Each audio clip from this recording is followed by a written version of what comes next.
What's going on, everybody? RJ Ochoa here from SB Nation's bloggingtheboys.com. Hope all is well wherever you are. We hope you're happy, safe, healthy, and full disclosure. This is an emergency episode here on both the Blogging the Boys podcast network and the Blogging the Boys YouTube channel. We're recording the video and the audio for this to share in both places. Please subscribe whether you're a podcast listener or a watcher on the YouTube channel. I am putting this together. My clock reads 11:57 p.m. on Wednesday, August 24th, 2022. We had to actually cancel some of the episodes we had going out on the podcast network on Wednesday morning because the news that you have likely seen by this point in time, first reported by ESPN late Wednesday night, Dallas Cowboys left tackle. I'm just going to read you Todd Archer's tweet. Tyron Smith suffered a severe injury to his left hamstring in Wednesday's practice that could cost him multiple months of the 2022 season, sources tell me and Adam Schefter. Todd talking about himself, not me, obviously. More reviews to fully determine the severity are planned for Thursday. Reports started to come out on, I wouldn't say a few hours, actually just a little bit afterwards. Calvin Watkins of the Dallas Morning News tweeting out, a person with knowledge of the injury confirmed Cowboys left tackle Tyron Smith tore his left hamstring. I don't know where to begin. I mean, I really, truly don't know where to begin. If you likely just, I guess let's begin with the sequence. This happened during Wednesday's practice for the Dallas Cowboys, their final training camp practice the Cowboys had on Wednesday at the Star in Frisco. Obviously, they have their preseason finale on Friday night against the Seattle Seahawks, and then Tuesday they're trimming down their roster to their final 53, initial final 53 before they make whatever moves they're going to make, and then obviously begin the season on Sunday Night Football on September 11th against the Tampa Bay Buccaneers, who are struggling with offensive line issues themselves. Tyron Smith left practice before it was over, hobbled off. Things didn't look great. Initial reports after the practice was over from the local beat was that, there were some positive vibes. Connor McGovern said that Tyron gave him his usual kind of positive or reassuring grunt. So I think a lot of people at least went to bed on Wednesday night kind of thinking that everything was going to be okay. There were reports that Tyron was going to get an MRI on Thursday morning. And obviously, look, again, I told you the time I'm putting this together, so maybe you're watching and listening to this much later, but we'll see the exact total details. But Todd Archer, one of the best people on the Cowboys beat, and obviously Adam Schefter is one of the foremost NFL insiders on the beat. And so feels pretty safe to say that this is not exactly going to end well. Look, the reason I said I don't know where to start is we've talked about this, right? And look, I'm so bummed. I'm so sad for Tyron Smith. This sucks so much. We don't know exactly what months mean. Todd Archer said multiple months. I mean, if we take that literally, that puts us, 2 months, right? Like if we're just super literal with that term, puts us from today at October 25th. So you're talking about, let's just kind of round up, let's say through Halloween, maybe. Like maybe you get Tyron Smith back for the second half of the season. I don't know. Like I'm not a doctor. I mean, I have no idea what this means. But what I do know is that we have been talking about this. We have been screaming about this. Some people have said that we've been endlessly complaining about this. And this isn't about anybody being right. This was completely and totally predictable, right? This was completely and totally predictable. The Dallas Cowboys did this to themselves. To recap the thing we have said many different times, many different shows across Blogging the Boys properties. The Cowboys ended last season a very promising year, and you can make an argument that they should have loaded up, capitalized on their window, et cetera, et cetera. They traded away Amari Cooper. We had a video about that on the channel on Wednesday afternoon. Fine, whatever. But when it came to the tackle position, the Cowboys decided to cut La'el Collins. Fine. We're not going to relitigate that. We keep saying we're not going to touch that anymore, but they decided to cut La'el Collins, and that obviously isn't necessarily related to this, right? La'el's playing the right side, Tyron's playing the left side, but where that impacted things when it came to Tyron, and obviously his injury, but when they cut La'el Collins, it promoted Terrence Steele to right tackle.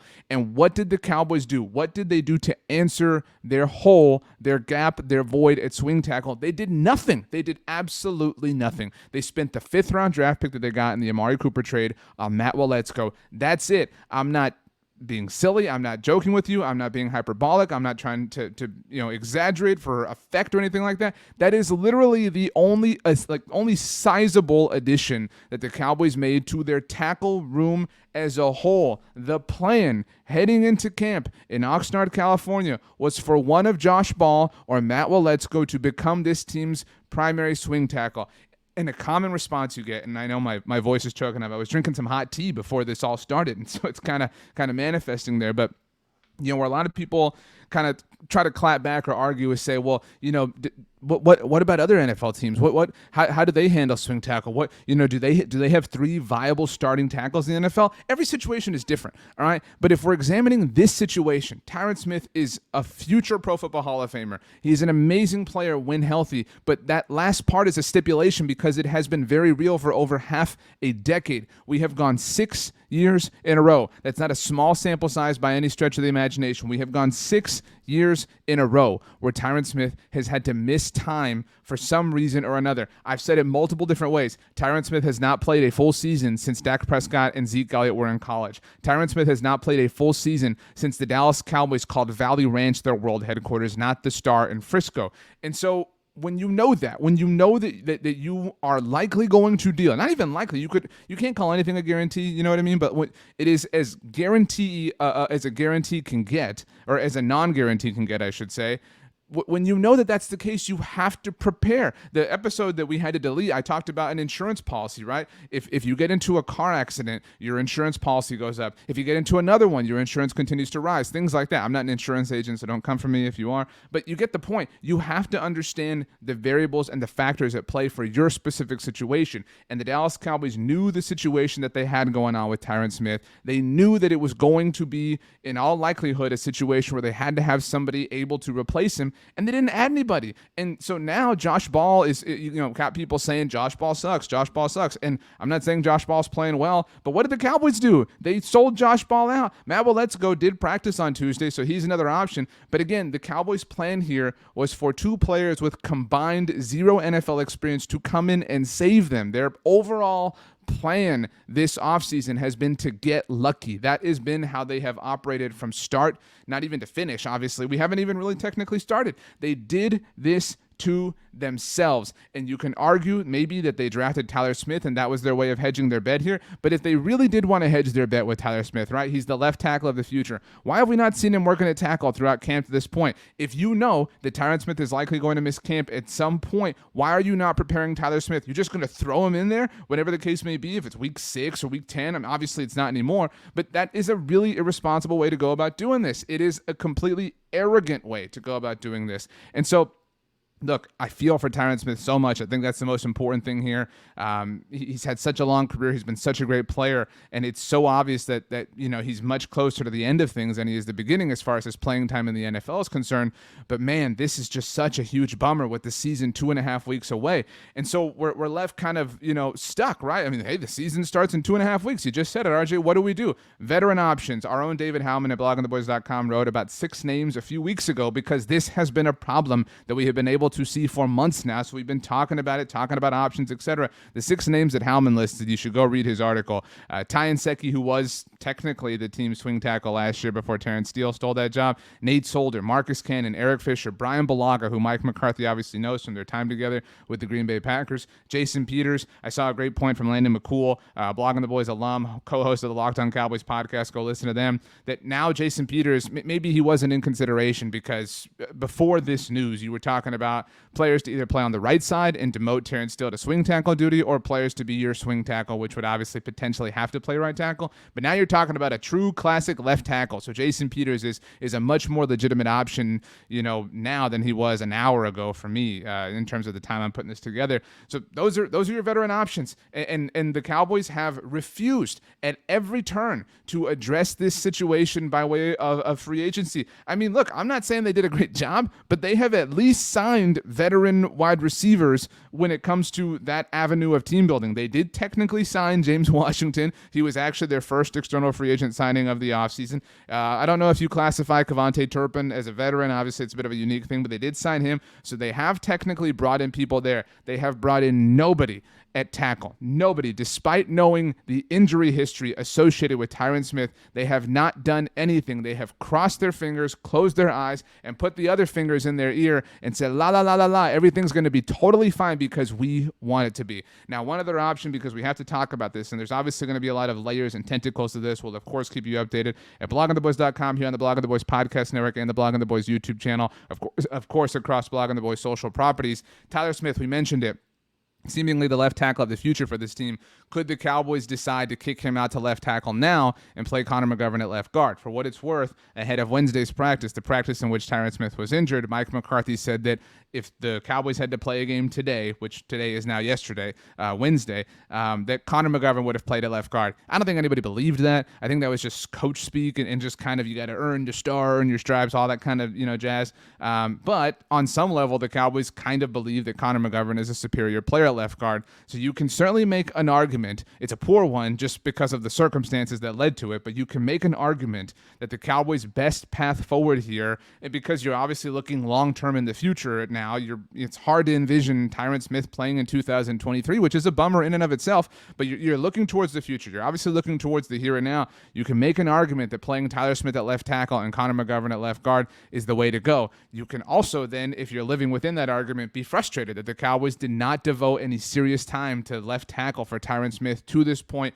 throughout camp, throughout the preseason. Again, many people have said when we've had these conversations about Tyron Smith, it's so difficult, right? Tyler Smith. When they talk about Tyron Smith, many people have said, don't worry, if he gets hurt, they're going to kick Tyler Smith out to left tackle. Fine, I can accept that premise that has been a legitimate potential hypothetical plan. But if it were the case, then why have they not been giving him any time? I mean, it's such a difficult thing to play left tackle in the NFL. Why are you having Tyler Smith potentially going to do it whenever he was going to hypothetically do it cold with no experience? And I'm not saying preseason or camp are the most viable opportunities to learn and to grow and to develop, but they're better than nothing. And so the Cowboys have squandered those opportunities. We'll see how they handle Friday night, obviously. Tyler Smith has kind of been on ice as of late, and understandably so. He's been playing a lot of football, but that is the option. I think, you have to debate what option is best. You have to say, do we prefer a veteran option? Should we just replace Tyron specifically, or do we replace two people? Because we all believe, right, that Tyler Smith was going to be the starting left guard on this team. So do we replace Tyler Smith at left guard and kick Tyler Smith out to left tackle and hope that is going to work itself out? But then, if that is the case, you are starting a true, pure, total, absolute rookie at left tackle in a season where you were supposed to be competing and supposed to be taking advantage of a window that has presented itself to you because of the talent on your team, talent that you didn't get rid of over the offseason. It's tough. And I get it. I get it if you're frustrated. I get it if you're pissed off. I get it if you're sad. I get it if you're bummed. I think all of those emotions are fair and warranted. But I cannot stress enough that the Cowboys did this to themselves. They did. They had every opportunity. They cut players. They traded, obviously cut Lyle Collins, traded away Amari Cooper, and they did so in the name of having their precious salary cap space that they have not utilized. And they can make the argument, and if they do something about it, I suppose we can give them an inch of credit. They can make the argument that if they had to smash the glass and press the button and yank out of the precious treasure chest that features this salary cap space, that this is the time that they cut Lyle and traded Amari Cooper. This was what they were stocking up for if they had to dip into this resource, dip into their rations. If they do, if they spend some big money, they go out and get Jason Peters, we'll still be pissed off because we have every right to be pissed off. The way they went about this makes no logical sense whatsoever. But here they are. They can only make the best out of the situation. We certainly need to remember and, assess how we got here, but it is not unsalvageable. It is difficult, though. It is difficult. They have made this season much more hard than it has to be. And they've at every turn almost done it in a hypocritical way. And this is something that's kind of being floated out, obviously, in the aftermath of this news. Again, it's midnight right now, and so the internet can be a weird place at this hour, at least, again, at the time I'm putting this together. But when the Cowboys touched down in Oxnard, California, and they had their opening press conference out there at the tennis courts at the Marriott, Jerry Jones, because there has been so much criticism about the way the Cowboys have handled things over the course of the offseason as a whole, talked about, didn't name names, but effectively implicated Amari Cooper, Lyle Collins, and Randy Gregory, despite the fact that the Cowboys wanted to bring back Randy Gregory and had a contract ready to do so, but effectively intimated that the reason that they did not do that was availability, that was why they were comfortable moving on with those three players. In fact, that was why they wanted to move on from those three players. Oh, Lyle Collins, he isn't available for us, so we don't want that on our team. Amari Cooper wasn't available for us. We don't want that on our team. Randy Gregory, whose unavailability the Cowboys nobly supported, to be fair, we don't want that on our team. Tyron Smith is, through no fault of his own, kind of the face of unavailability. Again, we're talking about now marks 7 years in a row that he is going to miss some. That's over half of his career at this point in time. Over half of his career, he has been unavailable to you for some portion of time, which is why that argument never made sense. We have always talked about, we have always said, we have always stressed that we would rather have 13 games, 12 games, 10 games of Tyron Smith and a viable swing tackle option than 17 games of a lot of other tackles in the NFL. But that plan only works if you have a viable swing tackle option, and the Cowboys have not properly prepared for that. They haven't even kind of prepared for this. They have done the bare minimum here, and now, I mean, this situation has completely unfolded and landed itself in front of them, and they're sitting there saying, wow, this is unfortunate. What do we, how could we have possibly known that this was going to be a thing? It, again, like I couldn't run an NFL team. I'm not saying you could run an NFL team. This was so easy to see. This was so obviously going to happen, and the fact that they did they actually worsened their level of preparation. They diminished their level of preparation over the offseason. All they did was regress in the sense of being prepared for this hypothetical injury. And so here they sit in a worse position than they have been in a very long time. And already this foot's getting started off, or this season's getting off, I should say, started off on the wrong foot. It was in 2020 when Dak Prescott basically had to play. Obviously, he didn't play the whole season, but basically he had to play every part that he did play without both Lyle Collins, who missed the entire season, and Tyron Smith, who barely played. So, I mean, hey, Dak, we need you to go out there. We need you to save us, right, Dak? You don't have Tyron Smith. We cut Lyle Collins. You don't have Amari Cooper, right? Save us. Be Dak. Be the guy we paid all the money to. We gave you all the money, so you should be the one. That's dumb. It's stupid. I mean, and I feel, again, my top, first, foremost, and not even first, foremost, my entire level of emotion belongs to Tyron Smith. I feel so much for him here. But again, if we examine the tentacles and the layers, like I said, there's emotion for Dak Prescott. This is a much more difficult road for him. And I know that Mike McCarthy is not exactly the most popular person among Dallas Cowboys fans, but I feel for Mike McCarthy. Mike McCarthy, hey, you know what, man? If you don't go to the playoffs, if you don't get to the NFC Championship game, we're going to move on. We're going to move on to Sean Payton. We don't have the time for you, dude. Hey, Mike McCarthy, by the way, we're going to pretend that we don't know if we're going to keep you around just so we can keep your defensive coordinator around. I'm not knocking Dan Quinn. I'm just saying that's a real factor here, right? Hey, Mike, we're going to keep kind of like openly flirting with Sean Payton, but it's cool, man. Don't worry. Hey, Mike, we're going to trade Amari Cooper. We're going to cut Lyle Collins, and we're not going to have a contingency plan for Tyron Smith. So just figure things out, right? And if you don't, it's your fault, right? It's just your fault. You didn't get it done. You're a bad coach. I mean, there is a level of failure here that is actually astounding. I mean, that's, if I have another sort of takeaway or emotion or just like whatever, I am truly and utterly astounded that this was this predictable, and that here we sit on the 25th day in August now, and it is here. It is this issue for them. But you know what? First Take's going to be at the Star in Frisco on Thursday morning. So, I mean, that's just kind of like the way it goes, right? I mean, it's just kind of, hey, whatever, we'll figure it out. First Take's going to be here. All right, we got to figure that out. That's the most important thing right now. And so it's frustrating. We're all fans of this team. We all want to see them have success. We don't just, we don't line up to be critical, to have fun, or to poke and to prod. We say the things that we say because we're doing it from a constructive standpoint. We say the things we say because we want this team to win more than anything, right? That's what we want. We want this team to have on-field success. We want to see things that they haven't done in most of our adult lifetimes, right? We want to be able to experience that. And they just keep setting themselves up in worse positions to do that. So, yeah, I mean, I'm obviously mostly incredibly sad, but I am truly amazed that we are here already in this land that everybody except for the brain trust of the Dallas Cowboys was able to see.